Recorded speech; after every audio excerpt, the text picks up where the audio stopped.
मुंबईमध्ये आता लालबागच्या राजाचं आगमन झालं आहे। रस्त्यांवर आपल्या मंडपातून राजा आता बाहेर पडला आहे आणि ज्या मुंबईकरांना आत्तापर्यंत राजाचं दर्शन घेता आलं नव्हतं त्यांच्यासाठी आजचा दिवस निश्चितच मोठी पर्वणी असते।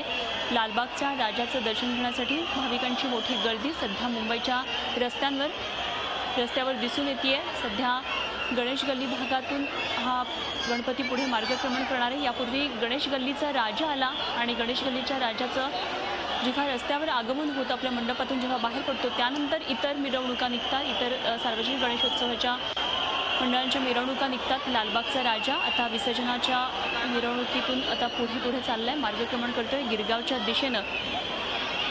अत्यंत देखणं मोहक असं हे रूप लालबागच्या राजाचं आणि हेच रूप आपल्या डोळ्यामध्ये सामावून घेण्यासाठी आज अनेक मुंबईकर, लाखो मुंबईकरांची पावलं आज या दिशेनं वळणार आहेत। चौपाट्यांवर सुद्धा आज मुंबईमध्ये गर्दी दिसणार आहे।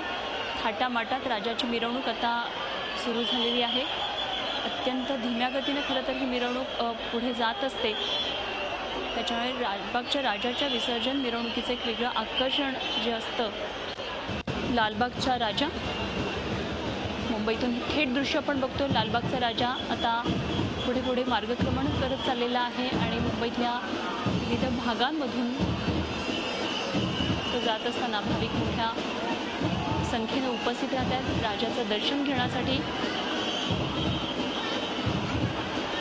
आजचा मिरवणुकीचा दिवस हा मोठी पर्वणी असतो भाविकांसाठी, कारण प्रत्यक्षात राजा बाहेर आल्यानंतर त्याचं दर्शन अगदी सहजरित्या घडतं आणि म्हणूनच आजच्या मिरवणुकीसाठी मोठ्या संख्येनं अगदी मुंबई आणि उपनगरांमधून देशभरातून भाविक या मिरवणुकीमध्ये सहभागी होण्यासाठी येत असतात। थाटामाटामध्ये राजाची मिरवणूक आता पुढे चालू लागलेली आहे।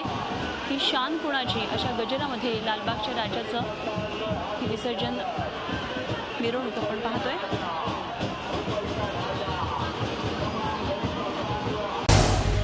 झी 24 तास रहा एक पाऊल पुढे।